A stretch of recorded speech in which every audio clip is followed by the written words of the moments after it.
I hear you've been spreading FUD around. You're going to stop that right now. We don't need that. You understand? In fact, if you hear anybody spreading FUD, you're going to crush it. You understand? You're going to whack that FUD. You got me? All right. Yeah.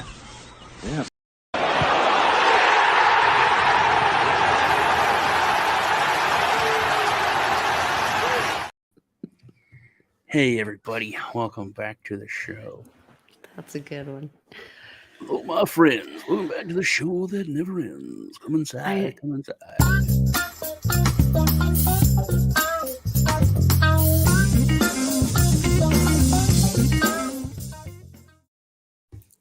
We went to dinner with a friend at this little steakhouse out in the middle of nowhere. And you had to wait forever to get in. So there's a sweet couple that we're talking with on the way there, waiting in line. And this lady was like, "Oh, you're into that crypto. Did you lose a lot of money?" I was like, "Oh, okay, you're one of those." No. Do you lose a lot of money in the stock market? Yeah, I know. Lose a lot of money in the housing market because you're about to. Oh. Yeah, I've heard it's starting to happen. The real estate market, it's happening, and then gold, silver, it's all coming. But there's always this period where it takes like precious metals, especially to catch up. Inflation to catch up with so I think we're in that time. Okay. Interesting. We're talking about building parallel systems, and specifically we're talking about Rumble because it took me a long time. Lisa was on Rumble, Rice was on Rumble and Odyssey and all, and now the only place you can find most of his stuff is on Odyssey. I was slow in moving over just because I'm lazy. And still, I'm lazy because you've got to keep up with that. It's a pain in the butt. It is a pain in the butt. I will admit. The biggest one is YouTube, but yeah, people are starting to move over. They are starting to move over there. And in giving them your money and giving them your time and your attention is what the commodity that brings them money. It makes them which Ben has talked about that for, years, like probably 3-4 years ago. He said in the future, our currency, or do you call it currency or value? Mm-hmm. I don't know, but he talked about it being our attention will be what is like valued, or the money. And that's what BAT token tried to do, basic attention token. Yeah. Because that was literally, that's what's a value. But Andrew Tate it just posted this, and it kind of really lays it out. So Lisa, will you play it so we can? I'm sharing it. You think you have to put it up there? I did all the things on my side. There you go. And then it's always been about things. Pitched battles in which armies go to war with machines of death and destruction. It's about nothing more than influence, controlling the land to influence it, tell them what language to speak, tell them what currency to use, tell them who to vote for. It's always been about influence. The battle for control, the battle for information, people think it's a small one. Oh yeah, they control the information, but it doesn't matter, it's just a website. No, because the information influences you. And battles for influence are the only reason there's been battles since the dawn of humankind. We're now living in a world where there is an endless battle ongoing for your mind. They're trying to control what you see. If they control what you see, they can control what you think, they can influence you. Once they can influence you, they can control you. Every single thing that exists out there inside of the matrix is done so with a purpose. They don't give you the news for free because they want you to be informed. They give you the news for free because they want you to watch it so they can tell you what to think. Every class you learn in school, every TV program you watch, every website you find, all of them are created to keep your mind inside of a box. Because by keeping you inside of a box, they can keep you broke. And when they keep you broke, you must adhere to society's rules and laws, even if you know they're unfair, so you have enough money to eat. This is how they control you. When I talk about the matrix and escaping it, when I talk about the real world, I'm not talking just about being able to give you real information. I'm not talking about a system which exists completely outside of the matrix, our own servers, our own banks, our own payment processors, our own constructs that prevent the matrix from shutting us down. I'm also talking about a way for you to earn money in ways they don't tell you. When's the last time you've sat with any of the matrix approved systems, any school, any TV program, any financial planner, and they told you exactly how to make money? They don't tell you that, because once you're rich, you're free. And this is why they cannot have you earning money. This is why you must stay inside of your fucking box. This is the whole point of all of it. The real world is something that I have built. It's something I was planning for a very long time, and after they canceled me, I accelerated my plans. The real world uses its own servers hidden beneath the mountain, armed guards defend them. The real world has its own processing power, its own banks. The real world cannot be shut down, it cannot be censored, it cannot be stopped. They cannot tell me what I can say. The information is truly free. And this is how I will teach you how to make money in ways you have never heard of before, never seen before, and will never find access to these tools and this information anywhere else on the planet. We're in the middle of a cultural shift. One of the biggest mistakes they ever made was banning me. This annoyed God, because God knows the truth in my heart. He knows I do not lie. God is on my side. Elon now has control of Twitter and is opening up people's minds to free information. Meta as a company is tanking. Mark Zuckerberg went from the 3rd richest man in the world to the 29th richest man in the world. YouTube stock is down. Rumble, where I am, the stock is up. People are starting to understand if you want the truth, you have to go to other platforms, and other platforms are starting to prosper all across the internet. Information is becoming free again. Influence is diversifying. The matrix is cracking. And if you want to escape, I'm waiting for you inside of the real world. Interesting. Yeah, he is an interesting fellow. Mm-hmm. But he's talking, I mean, it's starting to come to fruition. People are starting to, and the cry in the beginning, and a lot of people fell for it because it's, I mean, there's truth based in it, but it's the way it is, man. People are saying, oh, those are just echo chambers. You know, everyone goes to Mastodon is, you know, on the left, and everyone that goes to, you know, this is on the right, and it's all, so it's not really a good place. But then when you have Twitter, who literally is like, I want free speech, you know, it's fine that everybody's offended and everyone hurts each other. That's, people don't want that either. You know, they just want their own echo chambers. I was So going I to think say, that's how it has to start off. Sneak out their echo chamber, you know. Yeah, but it we has to want start off to that be way. validated, yeah. But the truth is, so many influencers and people say this, that some of the best followers are their haters, because they're just, you know, what do they say? Oh, and then they comment and like, you're so stupid and I hate you. Thank you. That brings up my engagement, you know, or I'll make a video talking about how stupid your comment is. You're giving me content to make more content. And a thumbs down counts just as much as a thumbs up in the algorithm. So it all works out in the end. So maybe they do need to be built, you know, from those echo chambers, but that's how it is, man. That's how any big business or good business works. It's like, hey, tell your friends about it.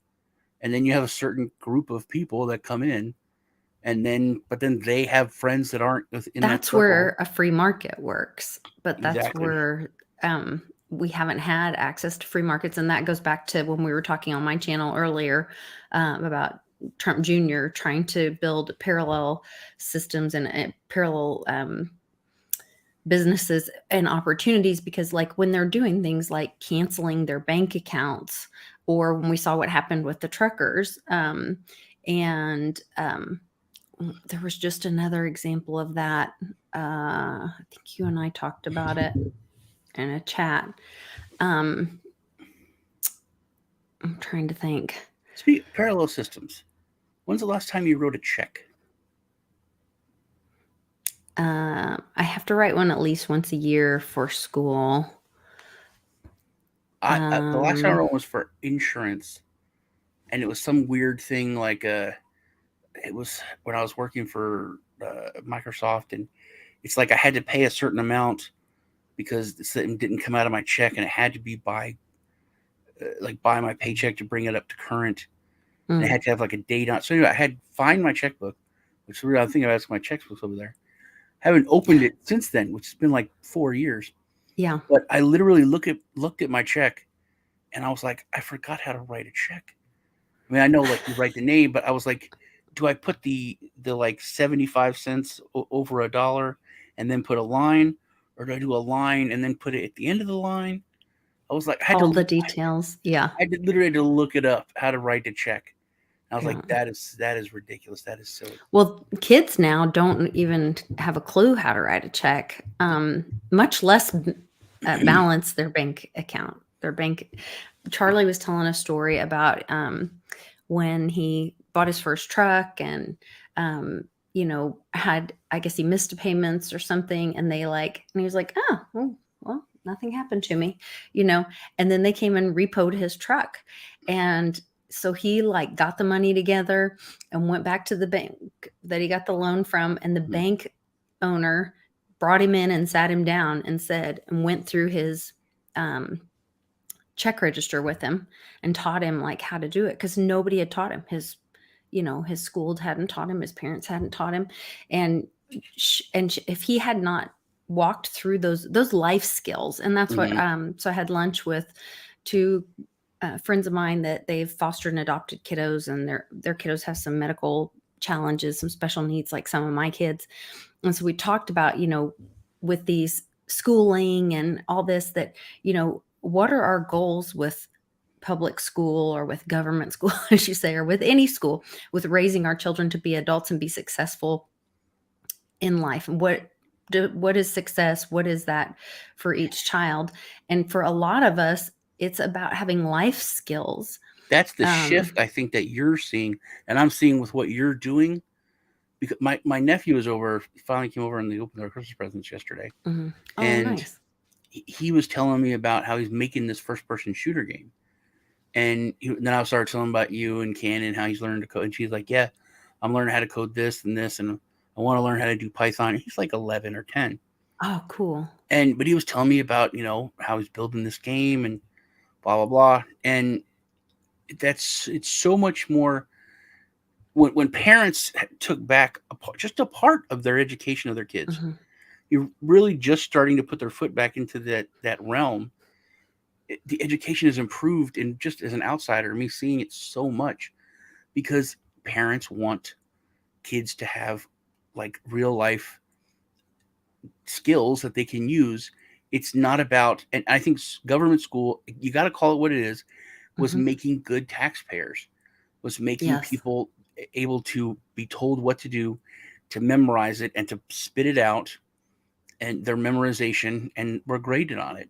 And I think that was to qualify for grants, for the school to continue, for the school to get good grades. I can see, not for the kids to get good grades. With parents involved, it is so much more geared towards real life lessons and real life learning how to do it.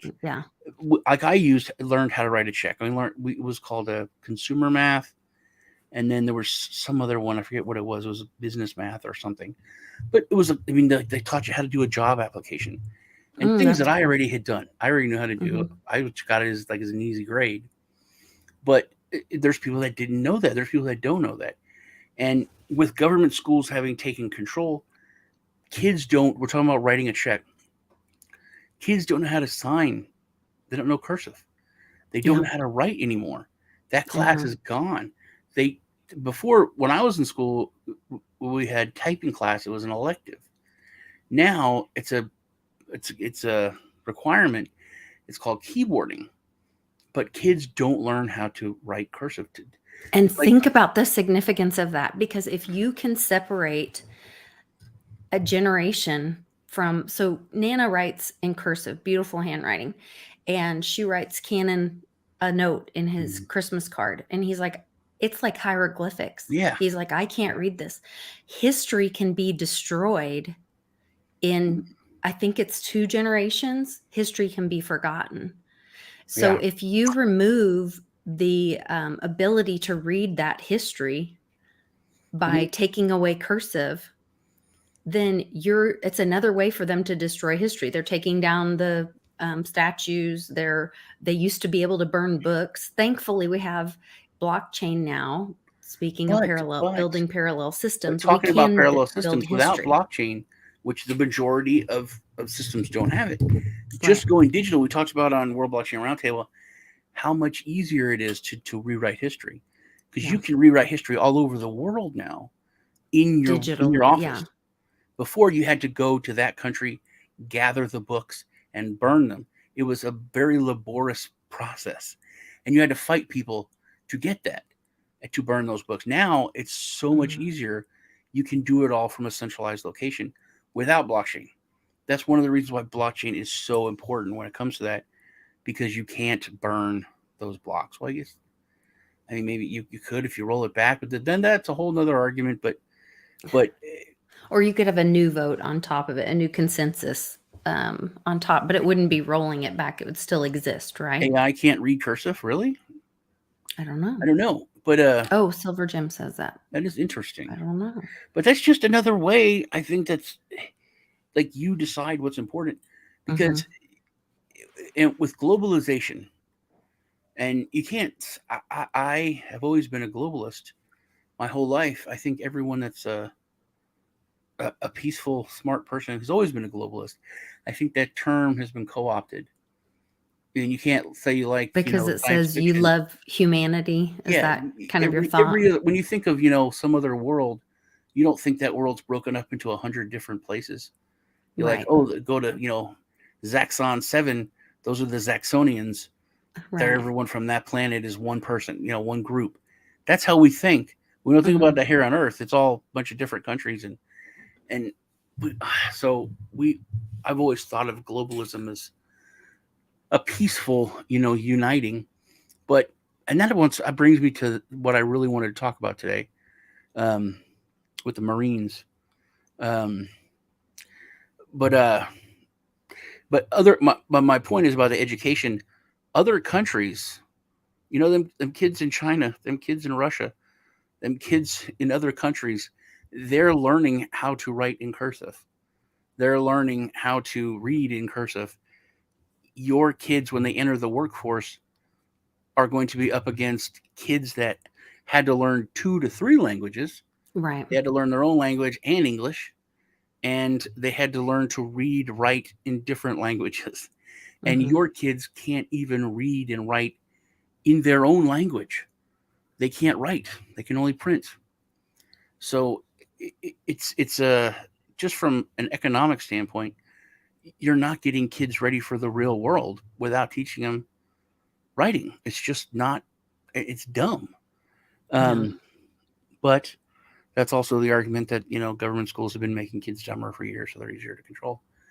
The one thing they can do is go into the military-industrial complex, and you can just stick with printing there and do as you're told.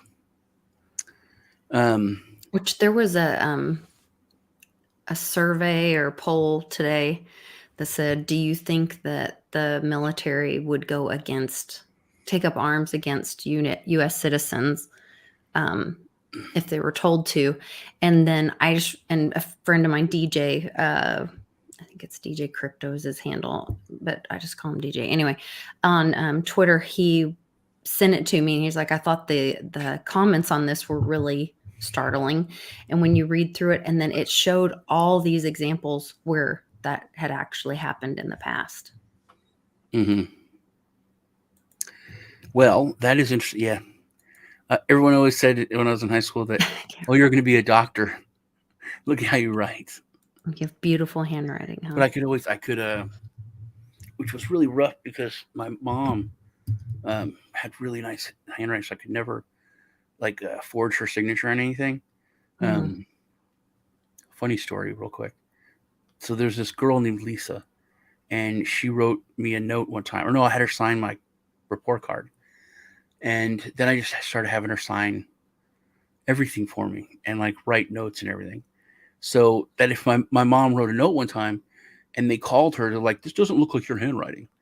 And she was like, no, but it actually was your mom. Well, it was, because all my stuff was in Lisa's handwriting. Everything else was in her handwriting. And then it was like the end of the year.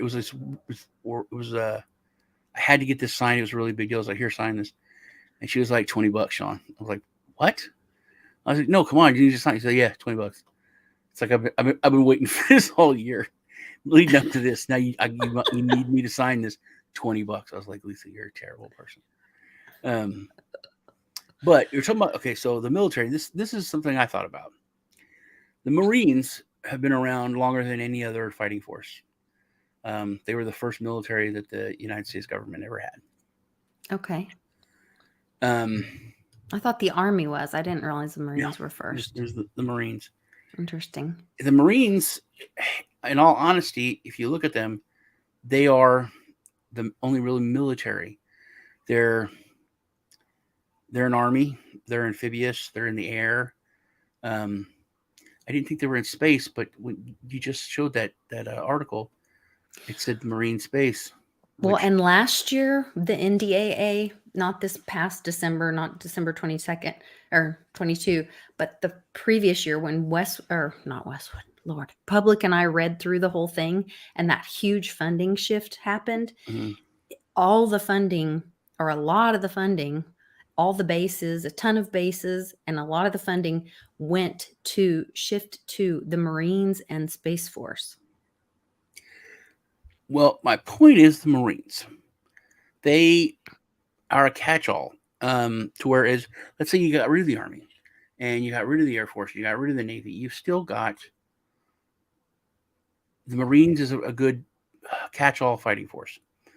And when you're talking about taking up arms against citizens, and if we're talking about the Boogaloo, which is what I wanted to talk about. The Boogaloo. The Boogaloo. I have not heard of this. It's the movie from the 80s, Breaking 2, Electric Boogaloo. Oh, my husband talks about that. I don't know it, but yeah. Well, there was also something else happened in the United States once. So if it had a sequel, people call it the Boogaloo. I believe Abraham Lincoln was in power when it happened. So, I can't really say that because then... I get you. Yeah, so it's called the Boogaloo. In a Boogaloo situation, I think that, and we've seen this, so much of our military is terrible now. With wokeness, with bad hiring policies. You don't even need to get super political or religious or anything. They're just terrible people for the job. There's no more... The military used to be held to a much higher standard, to where they have the whole different set of laws. If you cheat on your spouse in the military, you can go to jail. It's against the law, which is, regular folks, that's crazy. That's a way of life. But the military, and we're talking about cheating earlier in the show on Lisa's channel. In sports, it just used to be such a taboo, terrible thing. No, you wouldn't cheat because that takes the purity out of what you're trying to do. And hollowness to your victory. What's that guy, Pete Rose? Mm-hmm. It was like a big story, a big deal. He got removed from the Hall of Fame because he was found out to be, Oh, I thought he cheated. No, he just gambled. He gambled. Yeah, but they were held to a higher standard. He gambled on baseball. I thought he cheated on something. But that's one thing. All of my my sports heroes have always had. Big sports heroes was Pete Rose, Dr. J, and Bruce Jenner. Growing up. Well, two of them are still boys. It was tough for me. Especially growing up, being like a single parent, coming from a broken home. I came from a broken home, not a single parent home. That's what I was told when I was a kid. It's like that. He was, Bruce Jenner was like, got to be like him. That's what a man is. I don't have a dad, but that's what I need to be. That's him. That's an American. I need to be Bruce Jenner. Man, Bruce Jenner. So it was pretty devastating when he changed until he things. Became a woman. Yeah. But Mr. Yulfang, yes, I agree. National Guard. So we look at the at the military and the hierarchy, what they've done with Afghanistan. No one is like, retiring or leaving the service. No one stands up to terrible decisions on the Mm-hmm. civilian side when it comes to the president. Mm-hmm.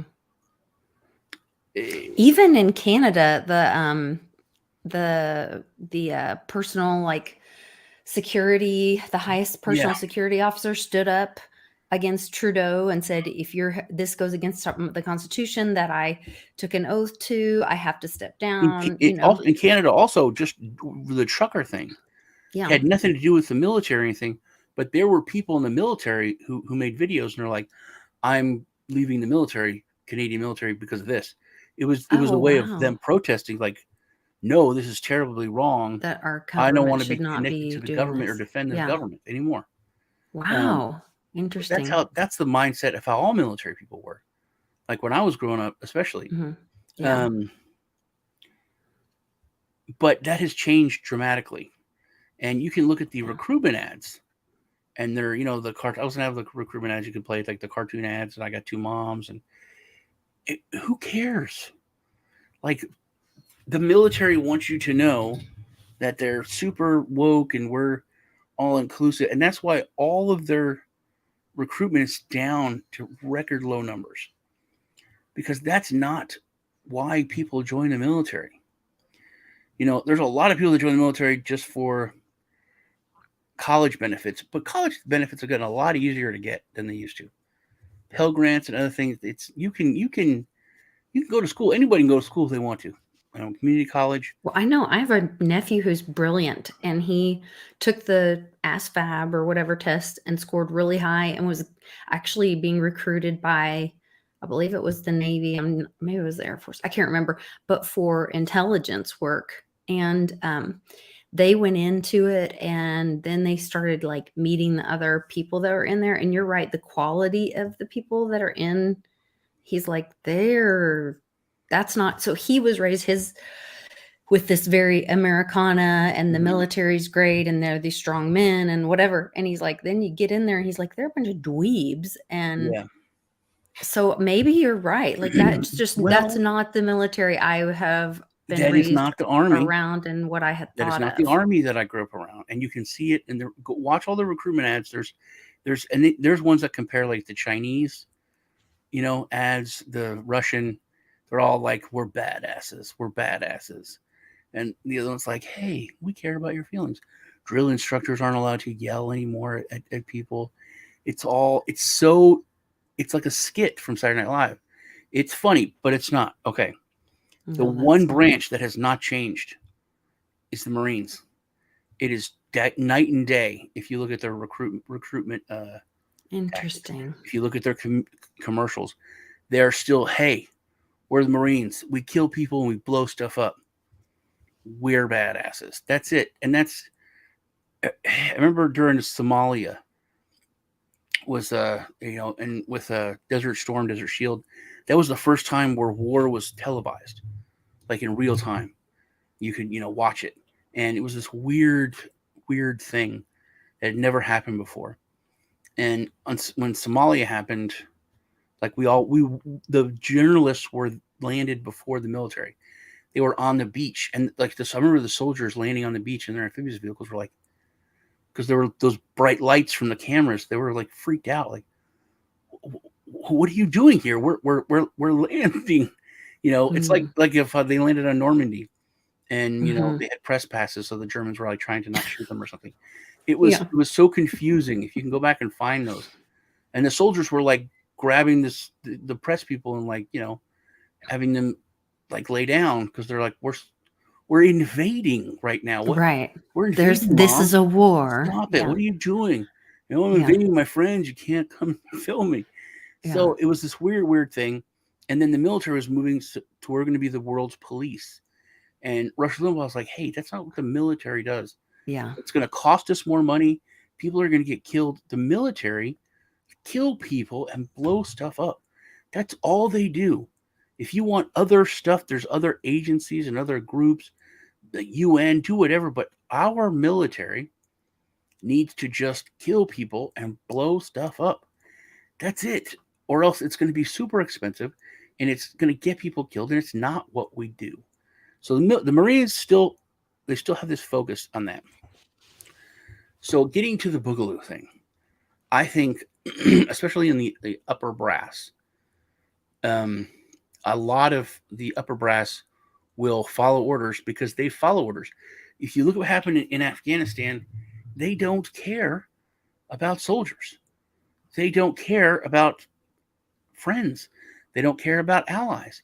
They don't care. They care about their career. They care about being on, the news. They care about their jobs after. They're bootlickers. They're terrible, terrible people. They're not leaders of leaders anymore. So I think that will happen. Now, I think personally, and this week is when I really, really thought this would happen. I think there'll be splintering if there is a Boogaloo, and the military is ordered to take up arms against its own people. I think there will be splintering. I think the Marines will say no, and that there will be interfighting. I originally thought if there is some kind of uprising, Interesting. it's not going to affect regular people. Not the people. It's going to be police fighting with sheriffs. It might be some National Guard fighting with National Guard. It'll you're already seeing that with that article that I sent you with the where was it? With the sheriffs, yeah. With the sheriffs, yeah, coming together to stand up for the 2A. That governor said, if sheriffs don't enforce this law, I'm going to fire them. I was like, I don't think that's how that works. I thought sheriffs were elected. So you were agreeing with me. I misunderstood what you were saying on that. I was like, no, because I was like, that's why I put it in quotations that he said that. I was like, but regular folks probably think that's true. The governor cannot fire the sheriff. Yeah, sheriffs are elected by the people, and so that was insane to me. But yeah, the sheriff, there's a group of sheriffs, constitutional sheriffs, that are trying to educate other sheriffs and coming together to protect the problem. You just said the problem. Constitutional sheriffs. As I watched McCarthy be sworn in, and I told you I wanted to go back because the word Democratic was used so often in that speech. Mm-hmm. I want to hear if 2 years ago they said Democrat or Democratic. So I'm sure they said Democrat. But all of them swore to uphold the Constitution. He made every member of Congress swear that. They swear to uphold the Constitution. Now, those members of Congress in the past 2 years, 3 years, all during, the gingivitis outbreak, they are all guilty of forcing Americans through their passing of laws that were deemed unconstitutional by the Supreme Court.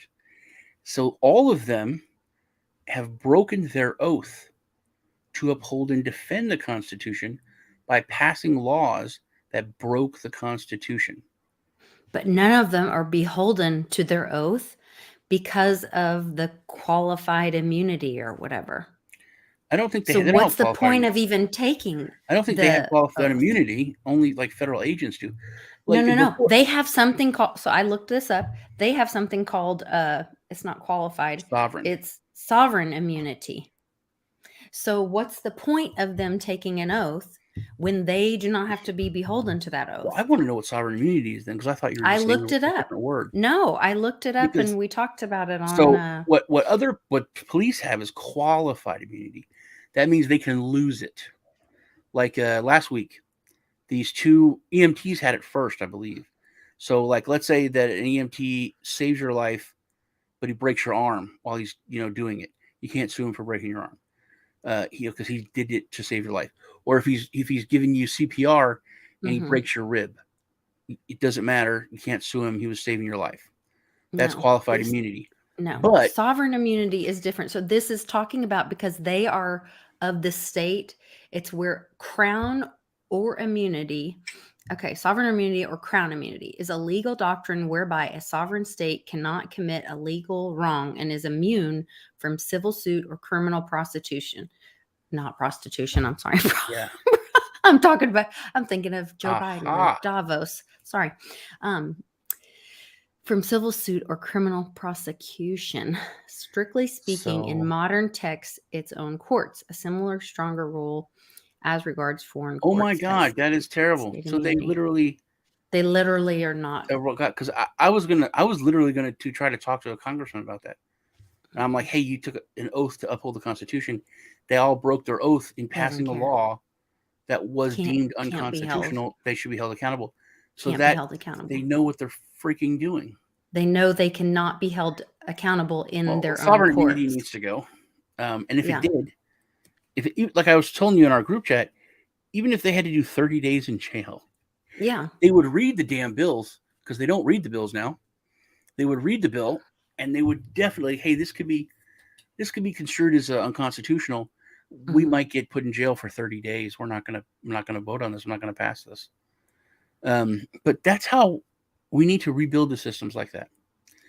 We need to rebuild the systems where if you pass a temporary measure that takes away people's rights for an emergency, like the Patriot Act or something, you can't renew it.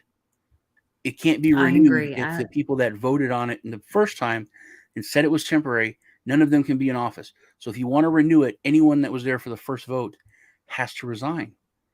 That's it. Then because that's what they do. They lie Mhm. to people, and they're like, hey, this is temporary, or hey, we're going to do this, or hey, this income tax Well, is like not the going to be IRS. around forever. Yeah, It's just the taxes. just for this world war where we're having Mhm. this income tax. Then they just lie, and there's no Yeah. repercussions. If we put repercussions back, or as it was called, checks and balances, things would run the way they're supposed to. Weights and measures. So I think if there is a Boogaloo, I think that we would see the splintering of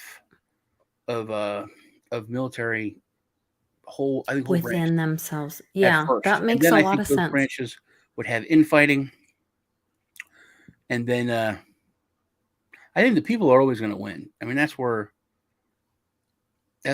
they don't get. They all think that they have the power, but the power is money, and that's the mark of the beast. Everything is that whoever controls your way of life, you can't live, and your kids can't live, and you can't feed them or shelter them. That's what people will literally sell their soul and take the mark or do whatever. History has taught us this. Now I've lived it. I can say this from seeing it. The government shut down when I was a kid, and I was in another country, so I was only surrounded by government Americans, and everything was fine. Everyone joked. First of the month came, everybody went to work. Everything was fine. Nothing happened. They didn't get paid. Next week, fine. By 2 weeks, people were very pissed, and before the third week, people were not going to work in the military. They weren't going to work anymore, and that was just 3 weeks So in a foreign country. there is some Cliff High data that says that U.S. military will be stranded because and I want to say it's because of not being able to get fuel and not getting paid or something. Mhm. I wish Trek and I did an interview, and he brought it up. I'll have to go back and re-listen to that, but he was bringing up an old Cliff High data point.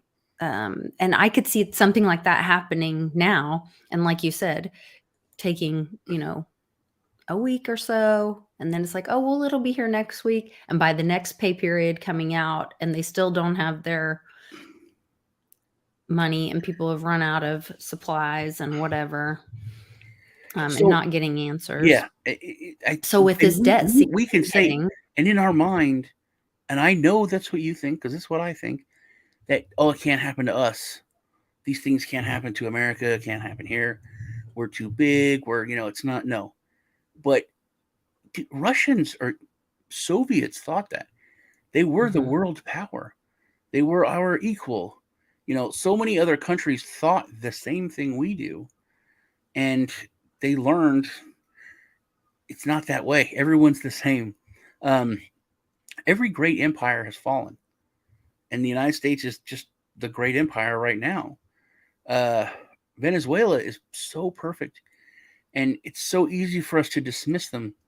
But dude, like not long ago, just a few They years were ago, really they wealthy were country. so rich. They were so Mm-hmm. rich that like they said, hey, we're so rich. You people don't need to work. You can follow your dreams of art and make TikTok videos before TikTok videos were a thing. Do whatever Yeah. makes you happy. Because we Yeah. don't need to work. And we did that. I've been thinking about this a lot too recently. If you look back at like old videos, people were their job. I bought this video. I always thought it was hilarious when I was a kid. It's called "Moving" with Richard Pryor. I love Richard Pryor, and he worked at like a bologna factory in Boise, Idaho. No, in like Chicago or somewhere. It was like a suburb, but he got a job with the same company to like run the corn dogs factory, but it was in Boise, Idaho. So he packs his family up and moves to Boise, Idaho. But it's this big pay raise, and he's got all this responsibility and everything. It's like his dream job. And then the company decides, like the next week in a board meeting, oh, we're going to shut down the corn dog division. It's not quite profitable enough. So he just moves his family out there, and now he has no job. And he was like, man, you make bologna and you take care of your family and you're happy making bologna. But I was thinking how that was the mindset. People are like, oh, hi, I'm Frank, I'm Bill. What do you do? Mm-hmm. What do you do? I make this, I do this. And we used to be, I was watching this interview with Steve Bannon, and he was talking about bringing America back to like the 1950s. It was a golden age of economics. And the reporter's like, oh, racism and terrible. And he goes, not culturally, but in economics, it was a golden age of America. We were producing everything. The world turned to us for food, for goods, we were the central hub of everything. And this woman kept trying to, the 50s make America great again. You want to slave black people. And he's like, you're not hearing what I'm saying. Economically, it was a golden age. It was a manufacturing revolution too. Manufacturing. Yeah. And the other thing we about moved our manufacturing jobs, like you said, away. Out into China, and then our regulation that are supposed to be helping and giving guidance are instead forcing our industries, off overseas now too, because they're making it impossible for companies to try to do business in the U.S. Because they won't give guidance. So that's making it really difficult too. So it makes you wonder, like, who's in bed with who and who wins in that game, and why they would make it so difficult to do business legally in the U.S. That's frustrating as well. That we're studying we started back to school today. Welcome back to homeschooling. And we're studying the Industrial Revolution, starting in like 1760 with the cotton gin and the cotton loom, the steam engine, and something else. I can't remember. Anyway, I'll do a better job with my homework next week. You know what? That's what I want to talk about, something with that. And your cotton gin is a big, big deal. So we're talking about the Constitution. Mm-hmm. The Constitution's in different parts. Everyone talks about the first three parts. The first three parts talk about the national federal government and its power and what it's supposed to do. But the Constitution, it's like 10 sections. The other sections are all about states. And what happened was, because we talk about the state, when we say the state, we mean the country. We mean literally a federal... The government. The government. Yeah. Mm-hmm. So the United States, we're countries. We fought for independence, and then we were 13 different countries that were small countries. We're like Europe. We came from Europe. This is how Europe is. This is how we're going to do things. We're a bunch of small countries. Then we thought, what if we all come together and make like one group, like a union, and we unionize our small countries into one big force, nobody would mess with us. So they came together, So and they only formed, our military was supposed to be joined, though, right? well, no, In that situation, right? there was other. This is where the cotton gin comes in. Okay. So all those next pages have to do with the federal government being involved with the states. And what it did is it said, like, everyone in New Jersey will have the same rights and the same, life, and they can get the same things as the people in New York. So it's all fair. Everyone is equal. We're all the same. That's basically it. But then the cotton gin was one of the biggest things because we needed cheap labor, which was slaves. So that's where slavery came into it. And then a lot of the northern states is like, we don't have to worry about that. We're against slavery. And then the southern states were like, yeah, we're against slavery too, but we really need this. Like everything else, it's like, well, yeah, this isn't the best thing, but for now, we do need this. It's I don't like it, but this is that's how slavery was. So that's what started that whole problem of slavery, because it was just they needed the cheap free labor. And not forget about the fact that everyone had slavery. It was an evil that America inherited, the evil, and then we fought a war with ourselves to abolish it and to get rid of it, which is a pretty good track record, I think. It's great that we did that. But getting back to, we had different countries, 13 different countries that came together in a union. And the bulk of the Constitution is about the states. And that's where now everyone thinks that everything is the federal government, the federal government, the federal government.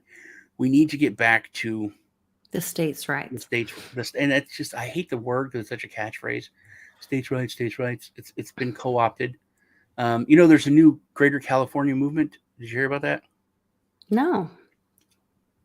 They're trying to secede, like the Greater Idaho movement for those state or those counties. Is this the Southern California or Northern California? It's much worse. Oh. The state is trying to secede from Los Angeles, Hollywood, and San Francisco, basically. Oh, interesting. So they don't even want to do north and south. Just the whole state except for the big cities. Yeah. They want to move the big cities, take them out, and it's getting a serious amount of movement. And if it goes through, like that's the scariest thing for the left, because they've concentrated their power in making people dependent and blind. I mean, you'd be pulling all the resources out of those. Like I told you, like little prison Houston's, cells. Liberal. All cities are liberal. For most part, all cities are 100% liberal now. And that's where these huge concentrations of people are going. And that's why the big cry is, we need democracy. We need democracy. We don't need a union. We don't need the electoral college. We don't need it because they want just to the step numbers on individual people's rights by having a large vote. Yeah. Because then you only have to work on 51%. making all these people dependent on you. And then you're good. So if you do that and we take away that power, where it doesn't matter how many 99% of everyone in LA wants to vote this way, but 99% of all the rest of the state doesn't want it, just take them out of the equation, man. Let them do their own thing. You want to do that, you can do it in your own area. We don't want it. Have it. If you want to pass that, go pass it. Which is literally what states' rights are about. You can have that. Go do it yourself. We don't want it here. And it takes a lot. I mean, think about all the stuff that it would take for a state to literally say, okay, we're going to have to cut off this part of us. It's just not working. We need to break up. And I heard that I think it's time for America to have a divorce. You got a divorce. And if we restructure it, reform it, maybe we end up in two countries maybe 4 countries. Well, there's huge turnover here in Oklahoma. I mean, we have the same constitutional governor, thankfully reelected, but he's even like my judge in my one case that's been ongoing forever is gone, and my attorney's like, we can't even get a new date because there's been such a big turnover of judges. They're having to bring new judges in and reassign all these cases, so we don't even have a new day for you. I was like, what the heck? And then I noticed today that new AG for the state of Oklahoma has a whole new crew with him, posted all new people. So there is this new turnover in the justice system, at least in Oklahoma. So I'm curious to know if that's happening in some other states as well. I think interesting. I think so much we should just go back to the original framing of everything. Can you imagine if we made political parties just illegal?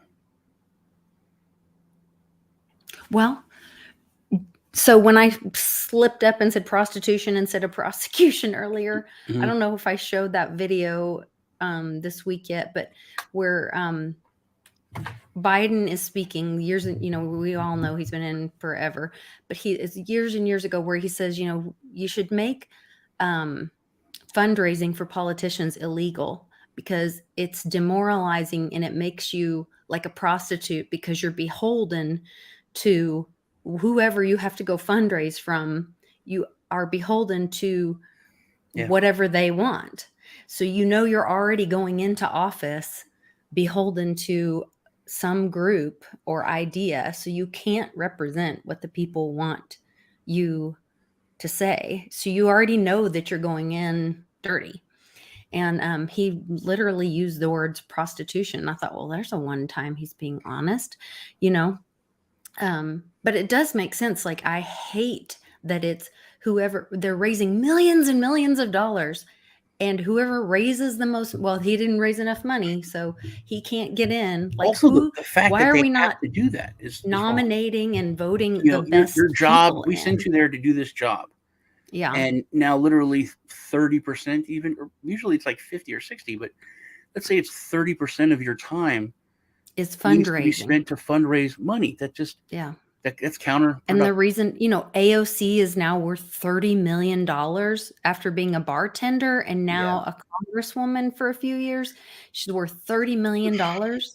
That smells bad. Are you talking about Bernie? I'm talking about AOC. No, Tom, and they're talking about where is it? First off, that's a I am town. for I am, so we are determined who wish to rule over us. Yeah, I'm glad you fixed that to represent. I don't even say officials anymore. Yes. I say public servants. Yes, they should be public servants. The Bernie group of Texas nationalist movement will be hosting a meetup in your area on Thursday. And that is quite, Bernie's a neat place.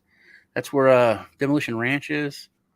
A lot of the biggest gun YouTubers, which Matt Carrick from Demolition Ranch and Off the Ranch, he is not political very much at all. Very wholesome fellow. But his last video with which I did want to touch on, is what the ATF pulled with pistol braces, making them all illegal, is ridiculous. And the end of his video, he grabs the rocket launcher, and his friend is all loaded up for bear, and the ATF and the police seem to be coming, and they are like, okay, let's go do this. I was pretty surprised that he did that. I was proud of him. Those don't seem to end well. That's dangerous. Yeah. But interesting. He's got 10, 15 million subscribers, so it's pretty big. Wow, that's awesome that he spoke up like that. Yeah. I think Warrior, a lot of, let me put your comment up here. A lot of laws are good laws when it comes to campaigns, like the fairness one, where let's say you've got Hillary Clinton on Saturday Night Live, you have to let the other candidates on Saturday Night Live. Now, here's where the bullshit thing is, though. They don't ever let the Libertarian candidate on, so they still control that. So I think there should be, you got that thing on your taxes where you put $1 to go to the, the fund. I think everyone could do that. Everyone should do that. And then you would have like an election or a local runoff, and you could have whoever the two people win that local runoff. They would get, and you would get so many free, advertisements on a channel on TV or on social media. So the money needs to be taken out. The profit needs to be taken out, just like the prison system.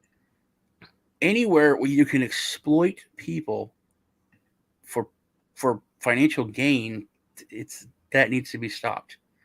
But we can rebuild all that stuff. You got to tear it down first, in my opinion, because nobody wants to fix it. Everybody goes up there and says, I'm for term limits. I'm for term limits. We need term limits. They're not for term limits because they're not going to want to leave. If they're really for term limits, they'd all quit. They would quit and endorse another guy at least. Right. Yeah. And not sit there for years and years and years. All right. Well, I guess that has been a pretty long show. We should wrap it up. I have a good interview coming Friday with the launch of Siege Worlds and their comics, their new NFT comics, which are really cool. It's weird that I'm getting all these offers for my Portal NFT on OpenSea. I never get offers for my NFTs. People are offering me like 0.1 ETH. It's pretty funny. It's worth a lot more, but so that's coming. Do they just send you an email, or you get it in the? Well, they put an offer on OpenSea for it, and then OpenSea sends you an email. You've had an offer of, blah blah blah. Interesting.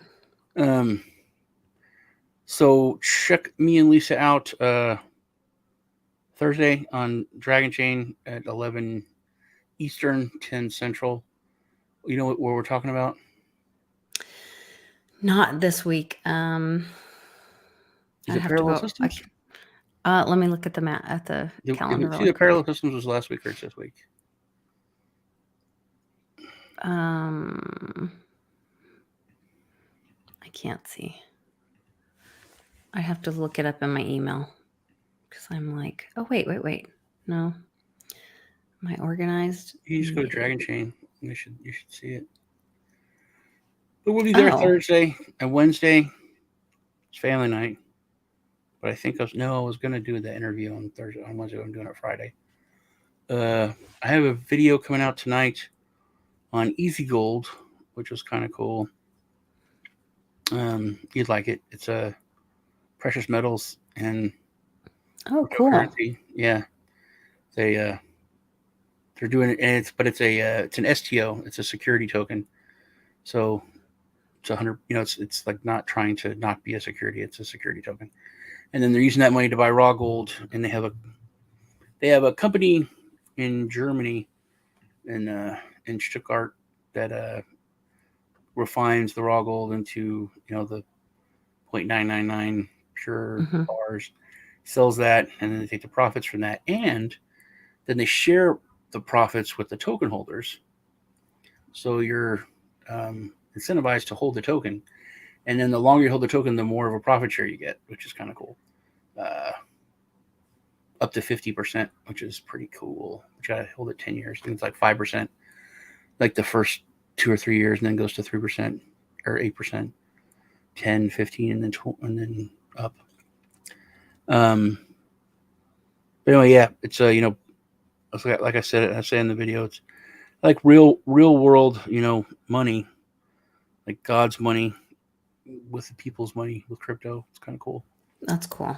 Yeah, I was explaining to a friend today at school. She said, "Why are people trying to shut down Bitcoin?" And I said, "Well, that's where people don't understand like the difference between a CBDC or digital ledger versus cryptocurrency or something that's decentralized. That's something we should talk about too. Is That's the a CBDC huge thing? difference.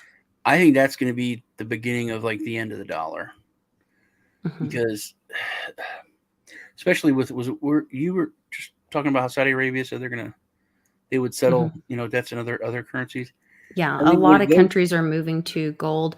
There was also an article about Argentina and China formalizing a currency swap deal a when few China weeks and ago. Russia, India, when they come out with their CBDCs, I think a lot of dollars are getting dumped back into the United States. They already are. Yeah, they're and already it's going to coming go. back. It's going to be like dramatic, and we're not ready for it. We're freaking out about eggs going up so much. Mhm. We're not ready for even light hyperinflation.